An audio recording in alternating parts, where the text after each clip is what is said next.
Good evening. Thank you for tuning in to the Lessons of Vietnam show.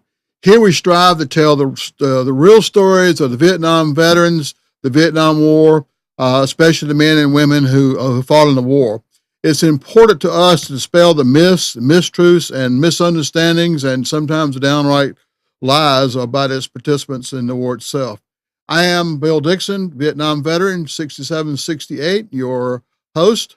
Uh, we broadcast from the Raleigh, North Carolina studios of Nissan Communications, who gives us this opportunity to tell the real story of the Vietnam War.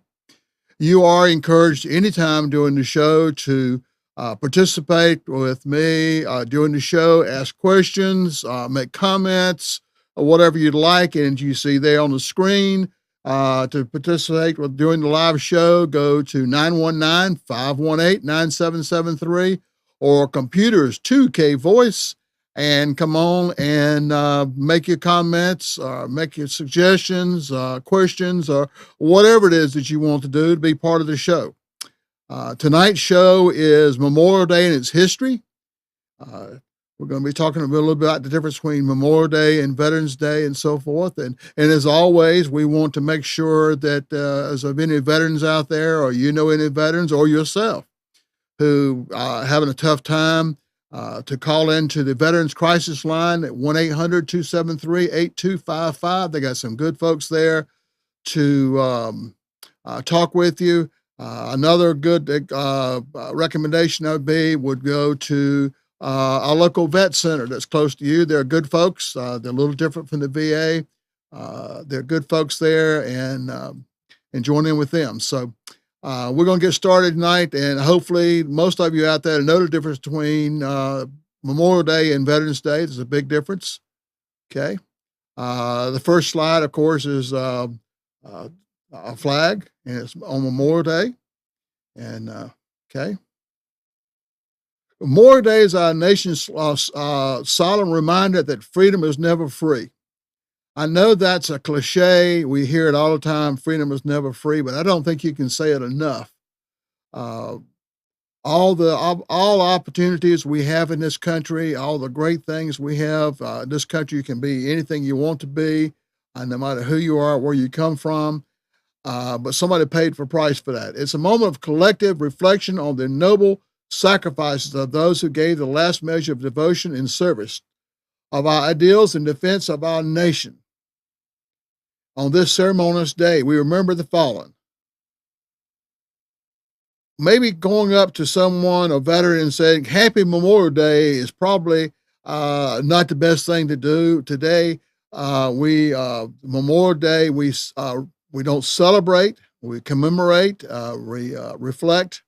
It's the day that we honor all the men and women throughout the history of this country who gave everything they had to make this country what it is so we have our freedom. So wishing someone a happy Memorial Day is like saying happy that all those people are dead. And so I know it's easier to walk up to someone you want to say something, maybe a blessed Memorial Day or something rather than happy Memorial Day.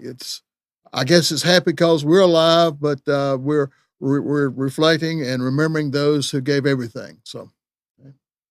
This represents Memorial Day. This is Arlington National Cemetery. And national cemeteries all across the United States and in foreign countries have the military cemeteries. But this is what represents Memorial Day, the men and women who are represented here in these headstones, who gave everything they had for our country. Okay. This represents Memorial Day for Vietnam veterans. The 58,000 plus names, is actually 58,272, etched in the Vietnam Memorial Wall in D.C., represents the men and women who gave all they had for us in the Vietnam War. We recognize and commemorate Memorial Day. We do not celebrate Memorial Day. But this is the names. These names aren't just names. These names represent lives that were lost during the Vietnam War. And all of those names had families. Mothers, fathers, wives, sisters, brothers, friends, who all lost them over as they gave everything they had for this country. Now, Happy Veterans Day. You can say Happy Veterans Day. It's a good day. That's when we recognize all veterans, live or dead. Happy Veterans Day. This is the day we honor those who have served and are presently serving our country in the military. Always is observed on November 11th of each year. That is because World War II was ended on the 11th day, the 11th month, at the 11th hour. That's the reason it's always on November 11th. Okay. Memorial Day. Take time to thank someone's father, someone's husband, someone's brother, someone's uncle, someone's grandpa, someone's best friend. All the people out there, as this country is, most of us have lost someone sometime during one of the wars we've had, who were individuals fighting for our country. Originally, Memorial Day was called Decoration Day. Memorial Day has quite a history in itself. The observance, which began in the years following the Civil War, was originally known as Decoration Day. And one of the reasons it was called Decoration Day is because they would go out and decorate the headstones in the graveyards with flowers. By the late 1860s, many Americans had begun hosting tributes to the war's fallen soldiers by decorating their graves with flowers and flags. Local springtime tributes to Civil War dead already had been held in various places before the actual war ended. One of the first occurred in Columbus, Mississippi, April 25th, 1866, when a group of women visited a cemetery to decorate the graves of Confederate soldiers who had fallen at the Battle of Shiloh. There were some gruesome scenes after the battles and so forth. Okay. Nearby were graves of Union soldiers neglected because they were the enemy. Nobody had cut the weeds back. They were not being decorated. Disturbed at the sight of the bare graves, the women placed some of their flowers on those graves. Now, that's one version of how Decoration Day came about. Okay. Decoration Day was established by Congress in 1888 as a federal holiday to allow Civil War veterans to honor their fallen comrades. Now, it was an official federal holiday, but it was not a state holiday. So the states didn't necessarily have to give their people off, but the government did give off. New York was the first state to declare it as a legal holiday in 1873. Most northern states also declared it a legal holiday by the 1990s. However, there was a problem. Okay? The states of the former Confederacy were unenthusiastic about a holiday memorizing those who, in General Logan's words, united to suppress the late rebellion. The South didn't adopt the May 30th Memorial Day until after World War I, by which time its purpose had been broadened to include those who died in all countries' wars. So they were celebrating Memorial Day, then it was a celebration for Confederate Memorial Day, and just the South just didn't want to give up everything and so forth. So this kind of gives you an idea why. During the Civil War, we lost 620,000 of our own people. Now, that's not a foreign country. That's here, brother against brother, North against the South. We talk about Vietnam. We lost 58,000 men, which is a lot of men and women. But during the Civil War, during the Battle of Gettysburg alone, they lost 53,000 men that 3 days of Gettysburg. So, Civil War, there was a lot, we paid a terrible price. And so Decoration Day kind of came about as trying to remember all of those. World War II, 405,399 dead. World War I, 116,516. Vietnam, here it's 58,209. Korea, 36,516. The Revolutionary War, 25,000. War of 1812. The Mexican War, Iran, Afghanistan War, of course, that's still going on, so that's growing. The Spanish-American War, 2,446. Gulf War, of course, is still going on. So that kind of gives you an idea that Memorial Day represents a lot of men and women for this country. It was a Union general by the name of John A. Logan who called for an official nationwide day of remembrance on May 30th, 1868, a date chosen because it was the anniversary it wasn't the anniversary of a particular battle. One of the reasons was it was spring and flowers were in bloom. So that was a good day to decorate the graves and so forth with flowers because they were in bloom. Meant to honor those lost in the Civil War, the Southern states originally observed a different day to honor the Confederate soldiers who died. Okay. Now, this is the entrance of Maplewood Cemetery in Wilson, North Carolina. The reason I put that there is because my elementary school was right next door. In fact, it would be off to your left if you're looking at this picture. If you look under the arch, you can see it's hard to see that, but there's a mound in there of grass and plants. And on top of that mound is a Civil War memorial. I started elementary school I was in there in the 50s. Actually, I think it was 49 when I started. And every year we celebrated Confederate Memorial Day. All the students would march under that entrance there and march around that monument and completely cover it with flowers.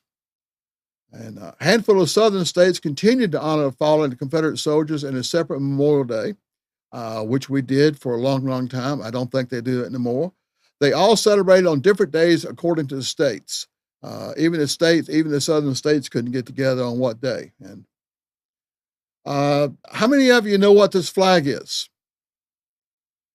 Always people say the Confederate flag and is bad and so forth. Guys, this is the Confederate flag that you see there. That is not the stars and bars, which was the battle flag. This is the Confederate flag. Confederate Memorial Day is recognized on the fourth Monday in April in Alabama, June 30th in Louisiana and Tennessee, the last Monday in April in Mississippi, May 10th in North and South Carolina. It is recognized still here in the state of North Carolina. You'll see, if you're around the Capitol, you'll see that day, you'll see a lot of reenactors coming through. January 10th in Texas, recognized as Heroes Day on the last Monday in May in Virginia. Until 2015, Georgia recognized Confederate Memorial Day, but they wanted to be politically correct. Now they just recognize it as state holiday. Okay. Today, cities in North and South claim to be the birthplace of Memorial Day. In 1866, both Macon and Columbus, Georgia claimed the title, as well as Richmond, Virginia. Now, this is the picture of a town in Illinois, Carbondale's Woodlawn Cemetery. The village of Boalsburg, Pennsylvania claims it began there 2 years earlier than the 1866 that you see in Carbondale's there. But one of the reasons it's called 1866 is the Carbondale, Illinois Cemetery carries the statement that the first Decoration Day ceremony took place there on April 29th, 1866. It also happens to be the hometown of General Logan, who we just talked about, who pushed it for it to be recognized as Decoration Day. So they claim it. Okay. Approximately 25 places have been named in connection with the origins of Memorial Day or Decoration Day. Many of them in the South where most of our war dead were buried. Now, here's one that's kind of unusual. Memorial Day was started by former slaves on May 1st, 1865 in Charleston, South Carolina to honor 250 said dead Union soldiers who had been buried in a mass grave in a Confederate prison camp. They dug up the bodies and worked for 2 weeks to give them a proper burial as gratitude for fighting for their freedom. They then held a parade of 10,000 people led by 2,800 black children where they marched, sang, and celebrated. Okay, that was a very special one. Even though numerous communities had been independently celebrating Memorial Day for years, the federal government declared Waterloo, New York, the official birthplace of Memorial Day. Waterloo's first celebration celebrated the holiday on May 5th, 1866. This, however, was activated 100 years after the concept of Memorial Day began and there's still a heavy debate among U.S. cities over where it truly started. There's a sign that you can see there in Waterloo, New York. Why exactly they chose New York as Waterloo is the place, with the other 25 places claiming it is beyond me. But anyway, somebody started it somewhere, sometime, and now we celebrate Memorial Day. Okay? Now, some of the symbols of Memorial Day, when you think of Memorial Day, we think of the poppy. It was not until after World War I that the day was expanded to honor those who died in all American wars. Up until World War I, it was commemorating the Civil War, or whether it was North or South. And after World War I, it was made to celebrate, or not celebrate, but commemorate all the people who fought in our wars and lost their lives in the war. And you may sit out there and go, well, what has a poppy got to do with it? I'm going to tell you in just a minute. A poppy is to remember. You might be out sometime and about for the next few days up until Memorial Day and sometime afterwards. And you may see the Veterans of Foreign War, the VFW members out there with poppies. They call them buddy poppies, giving out buddy poppies for donations and so forth. And a specific reason for that. But it was known to commemorate the end of World War I. Some of you may have heard the poem in Flanders Field, how that got started and so forth. And it all evolved from that, which I'll be going over in just a moment. So in 1950, Congress passed a resolution requesting that the president issue a proclamation calling on Americans to observe Memorial Day, as a day of prayer for permanent peace. In 1968, Congress passed the Uniform Monday Holiday Act. That way everybody can get a long weekend, which established Memorial Day as the last Monday in May. Excuse me when I'm losing my voice here. I drank something just before I started, so I would be in good. They created a 3-day weekend for federal employees. But Memorial Day didn't actually become an official federal holiday until 1971. This is a statement that Franklin Delano Roosevelt gave. That's what those who have long enjoyed such privileges as we enjoy forget in time that men have died to win them.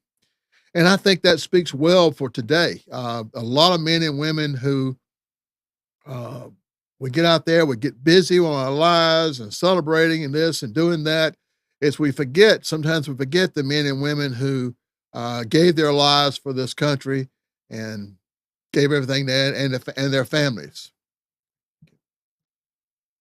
When you show that one, I'm not certain we got that one. Okay, it is the one. Okay. All right, so that was from Franklin Delano Roosevelt. Okay. Next. In 1971, Memorial Day was declared a national holiday by an act of Congress, though it's often still called Decoration Day. It was then placed on the last Monday in May, as were some other federal holidays. Now, Allen West made this comment. From 1971 onwards, the Memorial Day holiday was officially observed on the last Monday in May, and because the unofficial start of summer were barbecues, blockbuster movie openings, and mattress sales. Mattress sales, but it's amazing the things that come out on sale for Memorial Day. But it has to a certain extent, but that's okay. I think as long as you just take some time and remember why you're celebrating it, it's a good time to kick off summer. That's what those men and women lost their lives for, so we can have the freedom to enjoy the beaches and the barbecues and so forth. President Clinton signed the National Moment of Remembrance Act in 2000, which asked Americans to pause and observe a national moment of remembrance at 3:00 p.m. local time. You know, up until I started researching this, I didn't even realize that was a time of day. And this is what he had to say as he signed it. Today, I am pleased to sign S3181, the National Moment of Remembrance Act, which designates 3:00 p.m. local time on Memorial Day each year as a national moment of remembrance in honor of the men and women of the United States who died in pursuit of freedom and peace. The act also established a White House Commission on the National Moment of Remembrance to coordinate and encourage commemorative events on Memorial Day each year and Remembrance Alliance. And there's usually, the president usually goes to the amphitheater at Arlington Cemetery or someone in his place to hold a ceremony and so forth. So 3 o'clock on whatever you're doing, at the beach or having a party or whatever you're doing at 3 o'clock, just take a moment of silence and in remembrance. It's the law. It's the law. Bill Clinton said it was the law. The president requested all governors of the United States and the Commonwealth of Puerto Rico direct the flag to be flown at half-staff until noon on Memorial Day on all buildings, grounds, and naval vessels. U.S. citizens are asked to display the flag at half-staff from their homes before noon as well. Now, at noon, you raise it back up. But let me tell you the proper way to fly the flag at half-staff. When you're raising the flag, you raise it all the way to the top. Then you lower it back down to half-staff. That is the correct way. You don't raise it up halfway and stop. You go all the way and then bring it back down. Okay. Pre-President James Garfield gave a very lengthy speech on the first Memorial Day ceremony. He had just been elected. It was May 30th, 1868, a day the New York Times describes as being somewhat too warm for comfort. The then Civil War General James Garfield took the podium in front of 5,000 people. He began by saying, "I am oppressed with a sense of the impropriety of uttering words on this occasion." But this did not stop him from delivering a long-winded speech, pages in length. Evidently, he thought he was a Baptist preacher, a Southern Baptist preacher. Now, what are the symbols of we've talked about on Memorial Day? As we talked about the flag, the cemeteries with the flags on them, the flag at half-staff. There's a Buddy Poppy. A lot of different symbols of Memorial Day and what's going on. Let's look at some of the symbols we're talking about. The World War I poem, as I mentioned, In Flanders Field by John McCrae, that is actually Major, if I remember correctly, inspired the Memorial Day custom of wearing red artificial poppies. In 1915, a Georgia teacher and volunteer named Mona Michael began a campaign to make the poppy a symbol of tribute to veterans for keeping the faith with all whom died. She had first poppies made in France, and the sale of poppies was supported the work of the veterans of foreign wars. They used the money for support disabled veterans, but she actually was the one who started the wearing the red poppies based on the poem In Flanders Field, but she also wrote a poem. In 1915, Monica Michael wrote a poem about war. She then came up with the idea of wearing red poppies on Memorial Day in honor of those who died serving the nation during wars. She was the first to wear one and sold poppies to her friends and money going to benefit servicemen in need. And then you see the poppy and so forth. Okay. Now this is her poem by Mona Miles. Oh, you sleep in Flanders Field.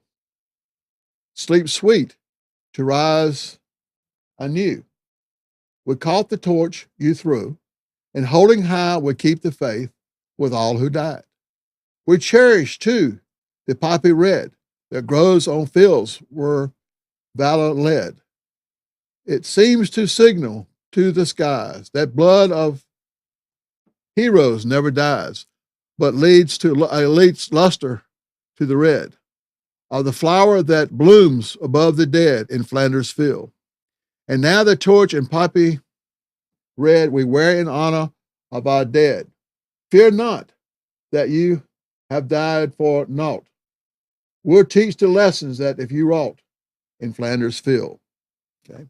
Now that's her poem where she used the poppies and so forth to honor. And I'm going to tell you how we got about Flanders Field. Okay. Now, I'm not certain how this Belgium name is pronounced. I'm going to call it Yeps. You praise? You praise. You praise in Flanders during the First War, located in Belgium, just over the French border. Ypres was a town of relatively little strategic importance, but it was fought over throughout the whole war. All of World War One, it almost was just that was kind of the key point. There was high ground which dominated this battlefield to the north, south, and east of the town. The first battle of Ypres was fought in October, November 1914. There was a fighting around the town for the next 4 years.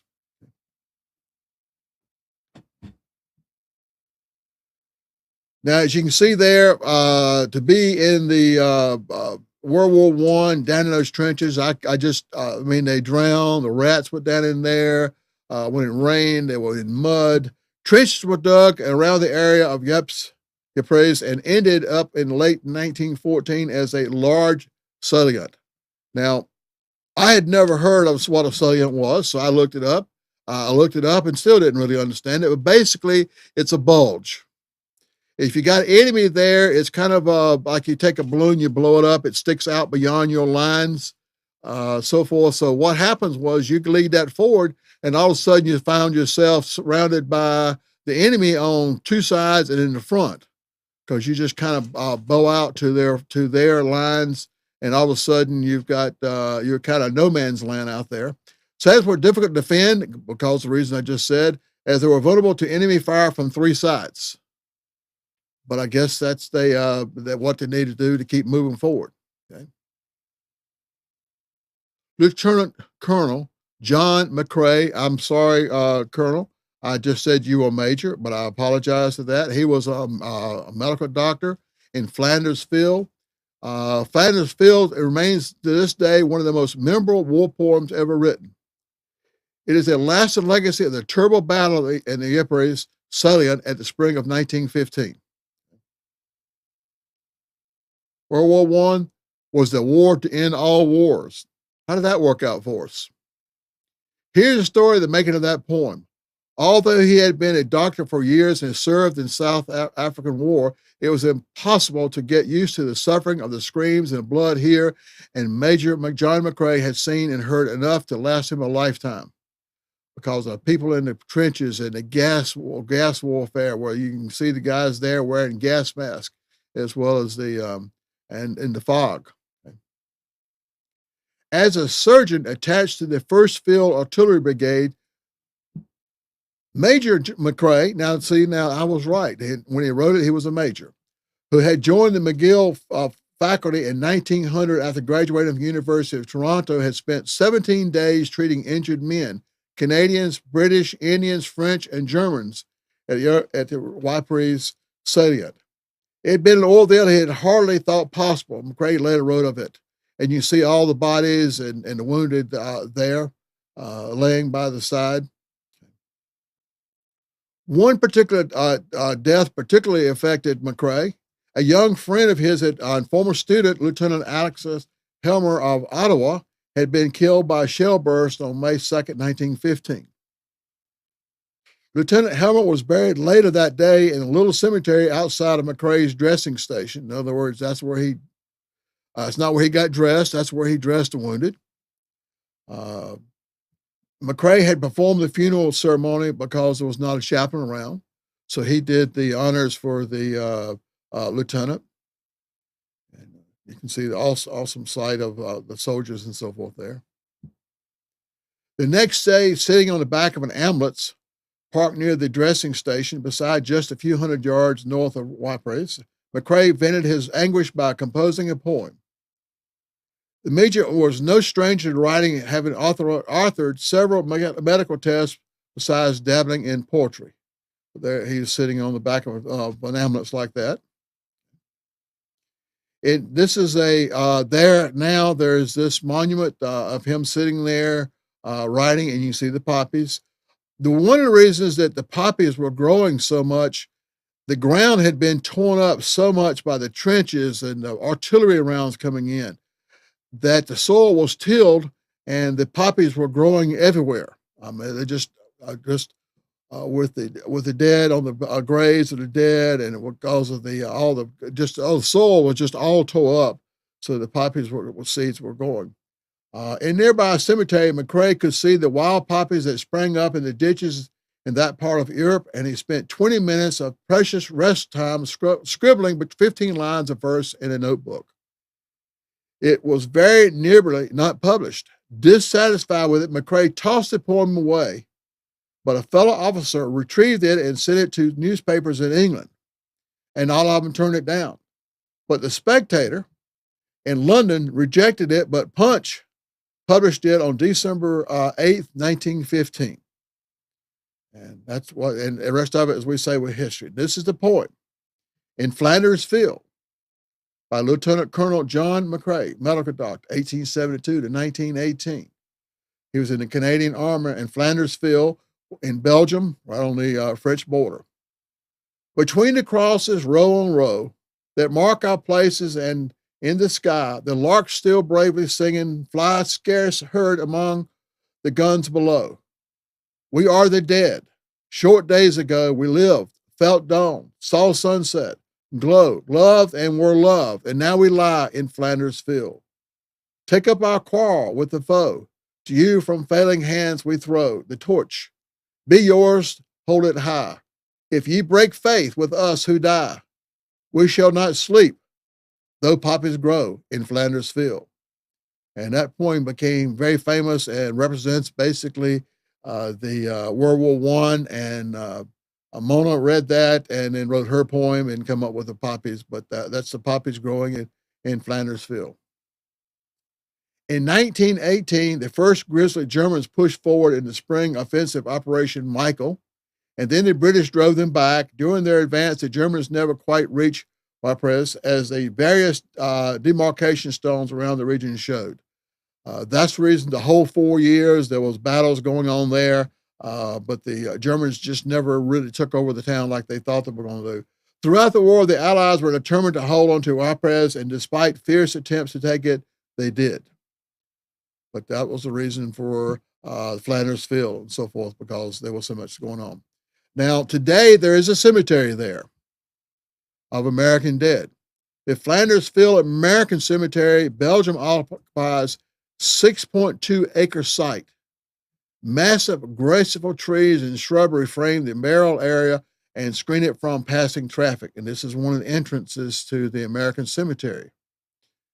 Now, a lot of those have since been dug up. At the time, they buried the American soldiers pretty much on the battlefield, and then they later came back and interred a lot of the ones. But you can see, no matter how you look at that, what angle, it's a straight line. It's a diagonal, it's a straight line. If it's straight on, it's on the ends. At the end of the path, leading to 3 of the corners of the cemetery, are circular retreats with benches and urns. At this peaceful site rest 368 of our military dead, most of whom gave their lives in liberating the soul of Belgium in World War I. Their headstones are lined in 4 symmetrical areas around the white stone chapel that stands in the center of the cemetery. And the people of Belgium, as well as the people in France and some of the other places that the war was going on, in honor of the Americans who fought for their freedoms, still keep up with cemeteries and other monuments and so forth.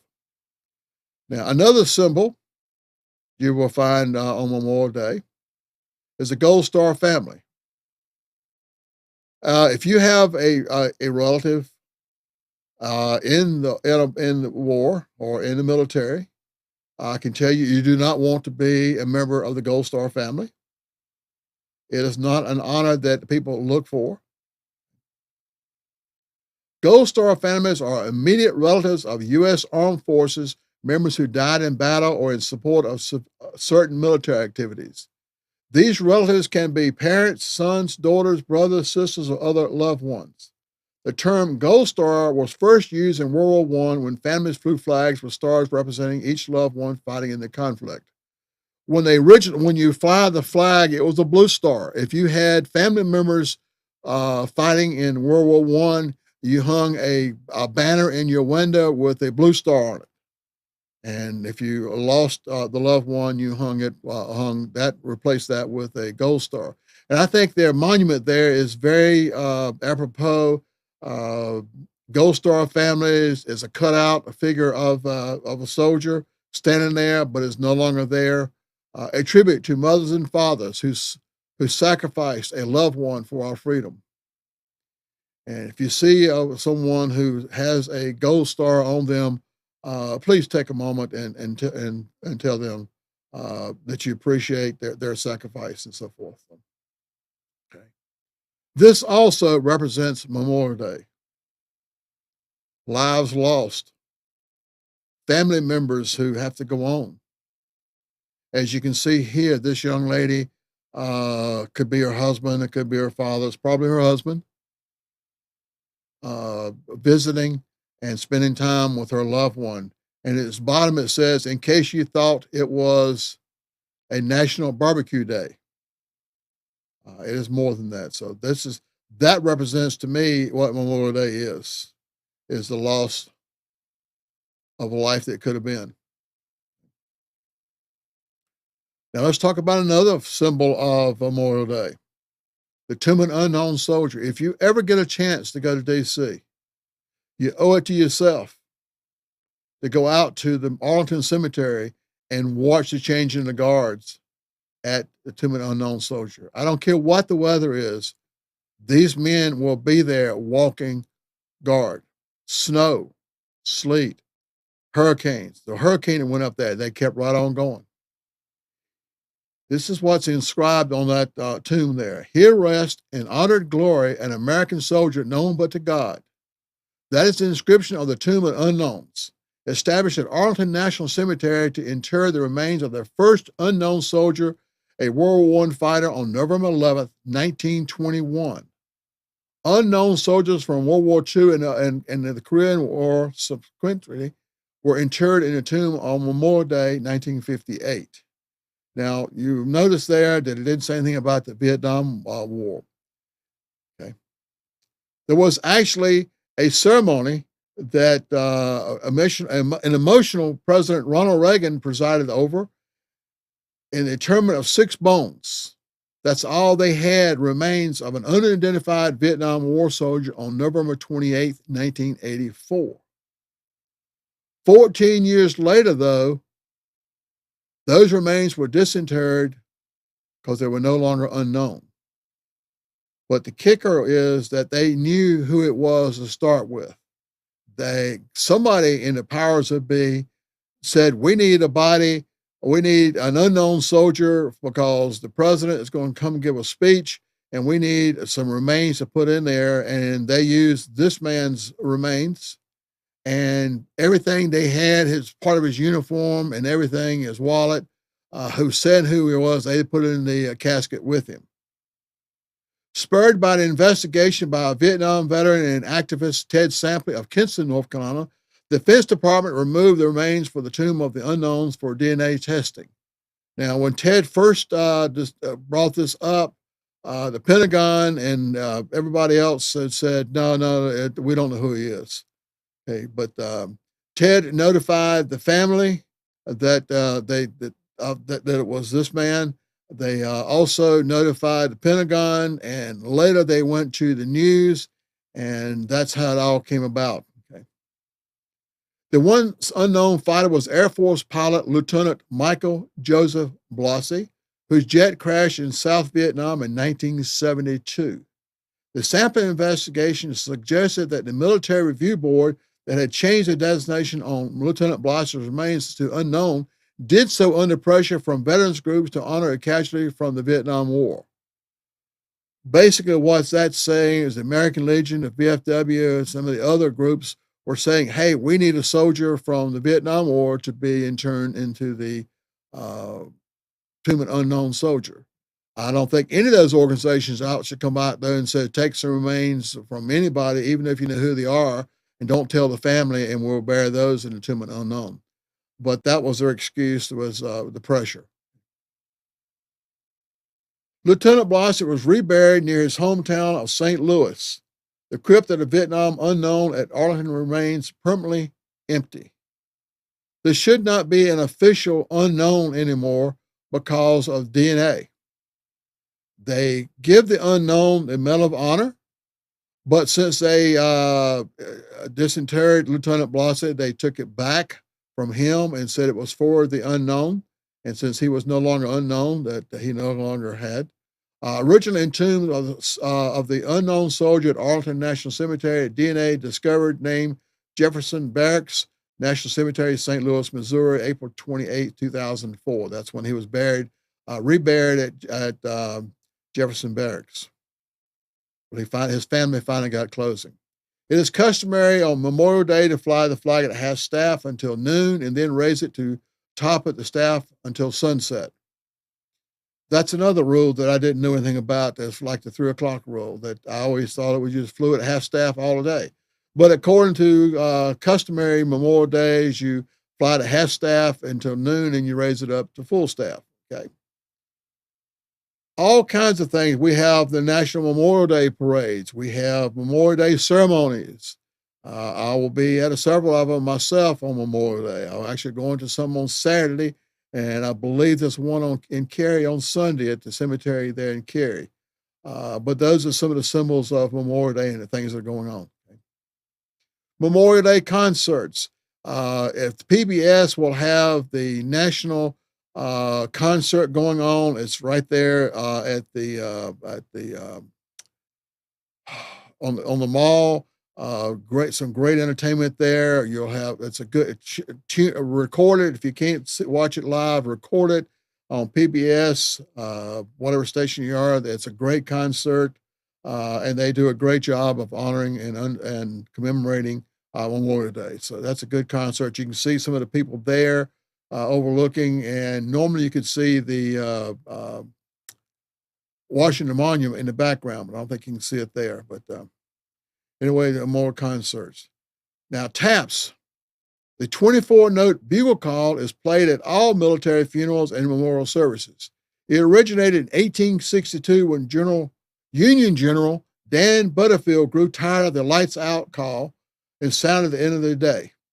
Together with the brigade bugler, Butterfield made some changes to the tune. Not long after, the melody was used at burial for the first time when a battery commander ordered it played in lieu of customary 3 rifle volleys over the grave. The battery was so close to enemy lines, and the commander was worried that shots would start renewed fighting. In other words, if you shot the 3 volleys, he would afraid that everybody would start shooting, as usually happens in a battle. The 21-gun salute still represents a significant honor today. In the United States, the 21-gun salute occurs to honor a president, former president, or the head of a foreign state. It also can be fired in order to honor the United States flag. The salute occurs at noon on the day of the funeral of a president, former president, or president-elect on Memorial Day. Decorating the graves, fallen with flags and flowers. See there. But there's another symbol of Memorial Day. Memorial Day is the unofficial start of summer, and you can see everybody's got getting ready going down to the beach and so forth. And okay. Beach time, grilling out, time with the family.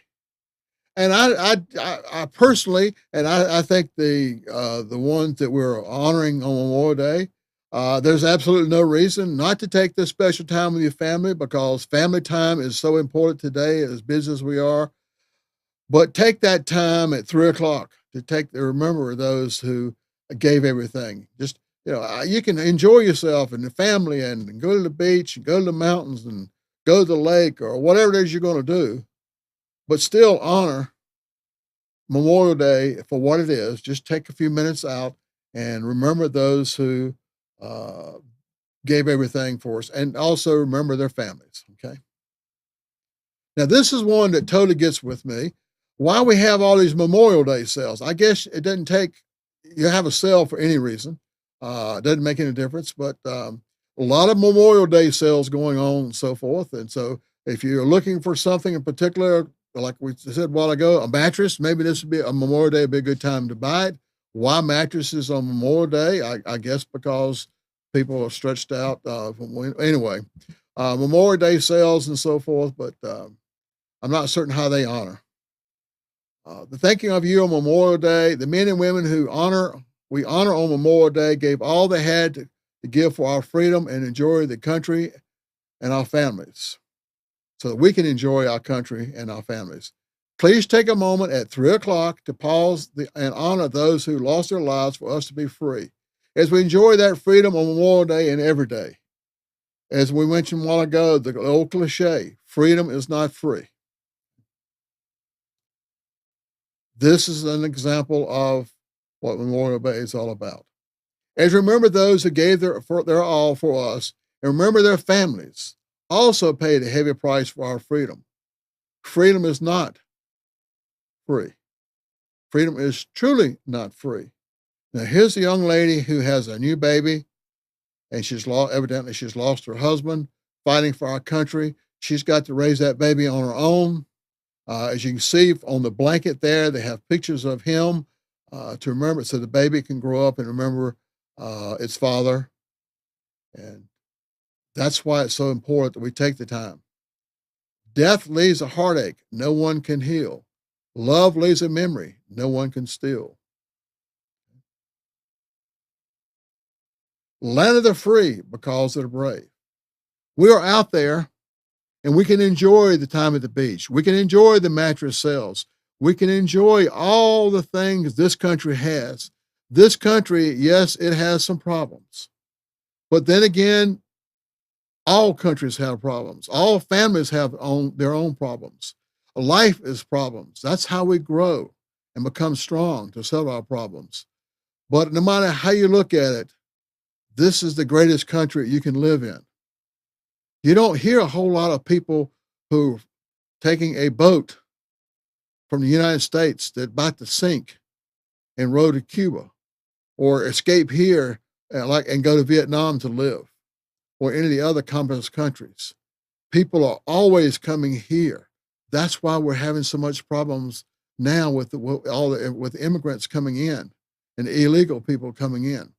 My son-in-law is an immigrant from Poland. I have nothing against any immigrants. But what part of illegal do we not understand sometimes? If you're illegal, you're illegal. So remember, we are free to go and come. See, I've been back to Vietnam 3 times. And whenever you check in the hotel there, you check in your passport. And they know where you are any time during the day or night. They know where you are. And they have people watch you wherever you go. They know what's going on. And the people of Vietnam do not have the freedom to say anything about the government. I wonder how Saturday Night Live would go in Vietnam or some of the other communist countries. But that's okay. It's part of our culture, and it's part of the reason we celebrate Memorial Day, is you can stand up and have the freedom to say what you want to say. Along these lines, though, you also have the freedom to suffer whatever consequences are. In other words, if I see you burning an American flag, be careful because you may get burned also. That's a consequence. You may have the right, but I also have my right as a veteran to try to kick your butt for burning that flag. So freedom is you need to earn freedom every day. As we already talked about, freedom is not free, but every day we need to remember the men and women who gave us this freedom. And we need to stand up for this freedom because we can lose this freedom. It is not an absolute guarantee every day of our lives. It's very, very fragile. Even in the United States, we need to every day fight for our freedoms, fight for our rights, because they're so very, very important. Whether you're for or against guns, the right to bear arms, the right to vote, the right to free speech, the right to worship whatever God you want or no God. It's all there. It's your right to do that. That somebody paid for that right. And it's important that you carry that right on. So Memorial Day, please take that moment at 3 o'clock. Just if it not even have to be a whole minute, just at 3 o'clock, sometime, whatever you're doing, unless you're driving. I wouldn't pull, unless you're going to pull off the side of the road. But take a moment, close your eyes, and reflect on all the men and women who gave everything they had for you to celebrate Memorial Day. We're coming down close to the end of the show, but what I want to do is tell you about a little bit about the next show. Our next show will be on June 13th. That show will be about the dogs of war. We're going to be talking about the dogs that were so important during the Vietnam War. And there were thousands of dogs who served. Kind of give you an idea, in other wars, the dogs came home. In Vietnam, the dogs didn't come home. Walt Disney, I believe, is coming out with a movie pretty soon called Sergeant Stubby. Sergeant Stubby, we'll be talking about Sergeant Stubby.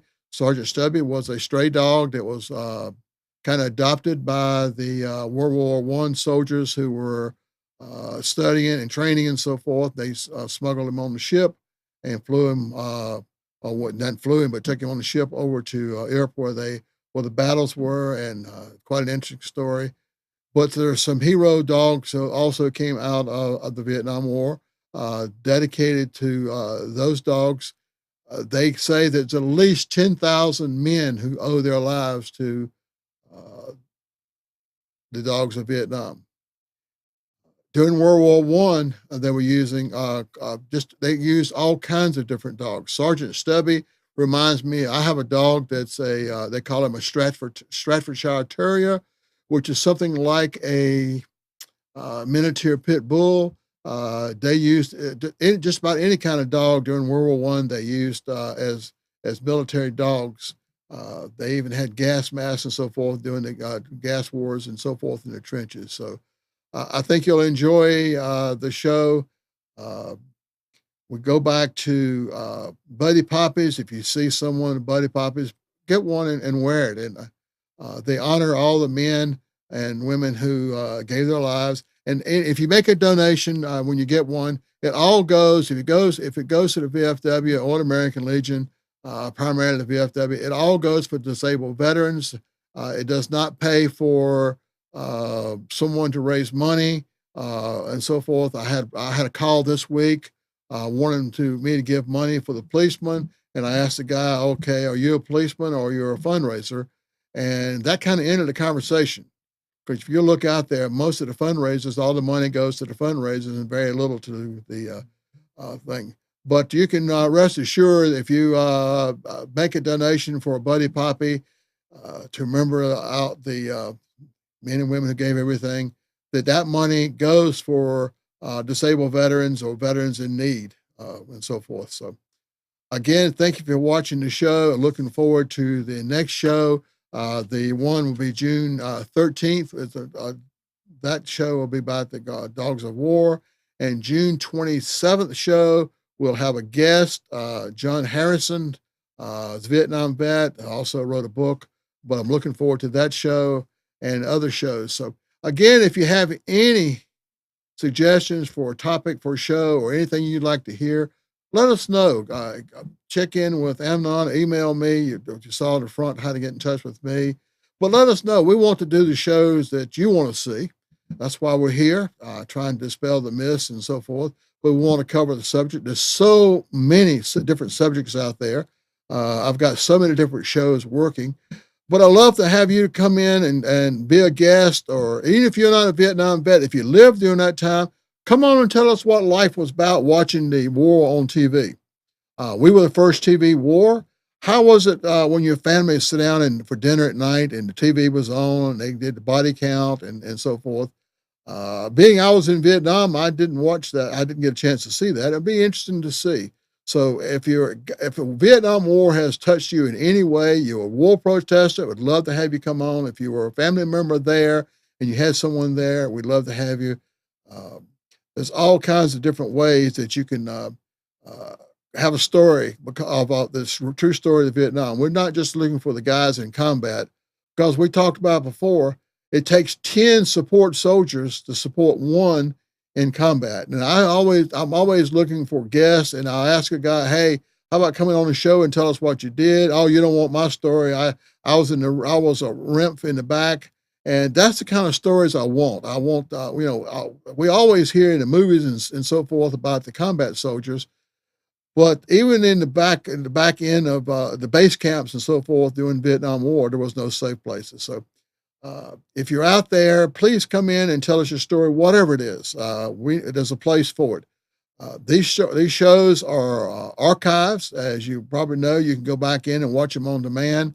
But they're archives so also that students can go back and look at them. I spoke. If you watch our last show, a young man called in from Cary High School.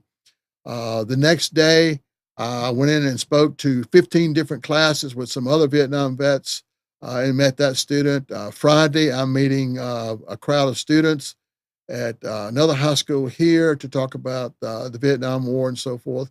So they need to hear all these stories, not just the blood and guts stories. So if you're out there, let us know, and please let me know just what you'd like to hear and so forth. Tonight's show wasn't all Vietnam, but it was an important show. I hope now you know the difference between Veterans Day and Memorial Day. I will be honest with you, for a long time, I got the two mixed up. I was wondering why we had celebrated the same thing on two different days. From the Lessons of Vietnam show, have a blessed and safe Memorial Day. And good evening, and we look forward to seeing you at the same time, same channel, same website, Facebook, or whatever it is you're watching us on. Good night.